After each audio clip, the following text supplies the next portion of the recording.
was tradition. Right. Not really understanding the origin of it. Right. And correct me if I'm wrong, Elder. The practice of placing gifts underneath the tree, that originated again from what we just read here, when they had the spoils of war, that they were not able to hang on the tree or throw on the tree. They slid it underneath the tree. And thus we have the gifts and the wraps that we put under the tree, not knowing the tradition. We received a call several weeks ago, and the caller stated to us that they don't go to church with the intentions of being deceived. Yes. Okay. That's a good point. Yeah. They do not desire to worship Satan directly or indirectly. Okay. Well, and I certainly understand that.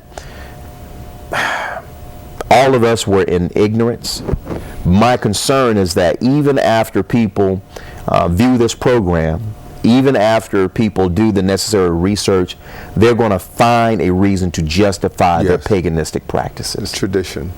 Yeah. A strong tradition. Yes. Okay. All right. I'm going to read this here. We just finished talking about the Christmas tree. They even came up with a Christmas tree song. People, why do you have a Christmas tree song? Why? Why do you have a Christmas tree song?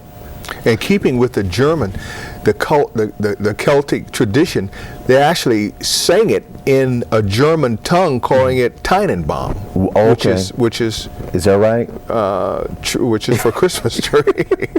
Oh, Tannenbaum. Okay. Oh Christmas tree, how steadfast are your branches? You think I can get a recording contract with that?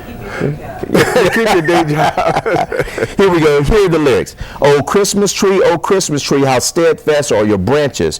Your boughs are green and summer's climb, and though the snows of winter time. Oh Christmas tree, how steadfast are your branches. Oh Christmas tree, what happiness befalls me when oft as joyous Christmas time your form inspires my song and rhyme. Oh Christmas tree, what happiness befalls me. Oh Christmas tree, your boughs can teach a lesson that constant faith and hope sublime lend strength and comfort through all time. Oh Christmas tree, your boughs can teach a lesson. This is what we are looking at. The pagans danced around their tree after they hung dead people's head on tree branches, placed jewelry on the tree branches, slid various, I guess you'd say, things that they were not able to place on the tree. Right. And then after this, they had a festive meal. They had dinners, right, feasting, reveling, and so forth, around the tree. Now watch this. And then they got on their knees and they prayed to the tree, thanking the tree for providing them with a victory over their enemy, right? And today it comes down through tradition, a pagan tradition, as "Oh Christmas Tree" song. Amazing. Originating from a winter solstice. Correct. That people did thousands of years before the birth of the Messiah. Isn't that something? Again, people, the title of this program is, or the title of the show rather, is Paganism, a Hidden Religion. And today we just want to raise your awareness. We want to raise your consciousness. We want you to use something that you've been blessed with, and that's just common sense. We want you to hold your religious leaders accountable. We would like to assist you in making a decision between, I guess you say, what is scriptural, what are the oracles of the Most High, and what is tradition. All right, let's go ahead and continue here.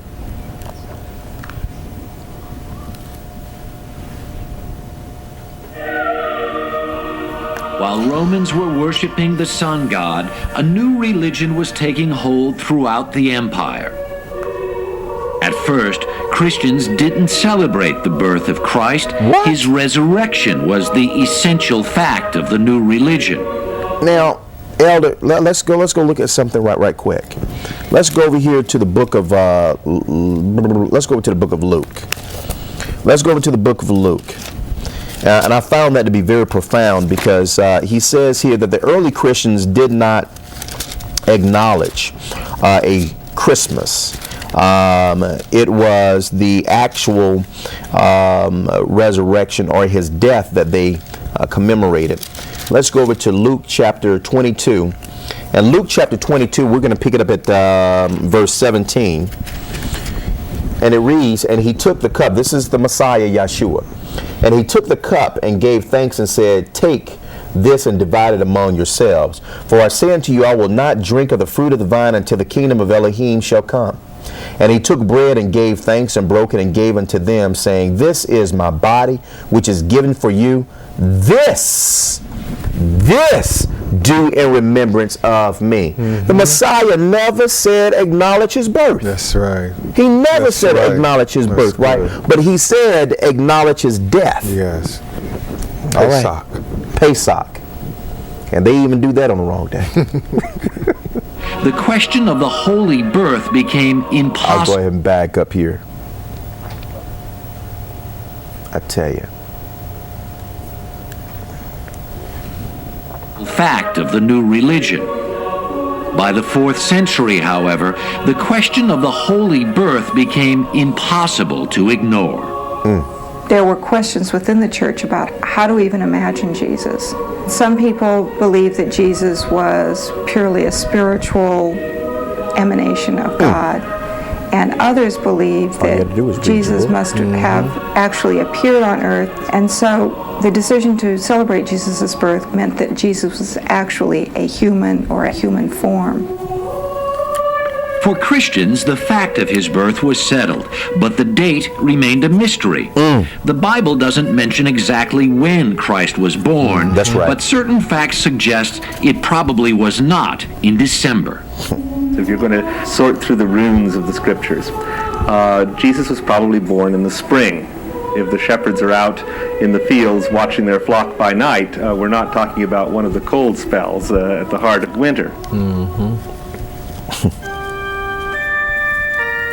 If pagan Rome was already celebrating the birth of Mithra on December 25th, it seemed natural to honor the birth of the Christ child at the same time. What?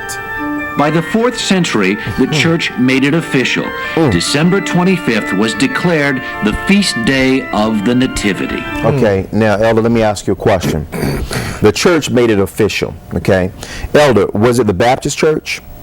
No, sir. Was it the Pentecostal church? No, sir. Was it the Holiness church? No. Was it the AME church? No, it wasn't. Was it the Mormons? No. How about the Jehovah's Witness? Those churches weren't even thought of at that time. So they weren't in existence. What wasn't the Lutheran church? No, it wasn't. What church was it? The Roman Catholic Church. Okay. That goes back to our point. Of all churches. That goes back to our point. Exactly. If you retain the central teachings, okay, what the church, if you will, proclaimed as dogma, then people, you are not a Protestant. You're not protesting the Catholic precepts or the precepts of Catholicism. You are actually embracing it. Yes. And you are standing firm to it. And you are teaching others to do the exact same. With her traditions. Let's go ahead. From the feast day of the risen sun. Let's go ahead and back up here. It's amazing. The only thing that the Most High wants you to do is to be obedient to His will, right? Yes. And the instructions are in the Bible. This is His word. Made it official. December 25th was declared the feast day of the Nativity. But of course it's a very short step from the feast day of the risen sun, S-U-N, to the feast day of the risen sun, S-O-N. So in a sense, it's a very good choice, and the symbolism is there because the feast day of the unconquered sun was about fertility, about birth, and so obviously it's the Christian Christmas. The church knew it could not outlaw the pagan traditions of Christmas, so it set out to adopt them. The evergreens traditionally brought inside were soon decorated. Okay.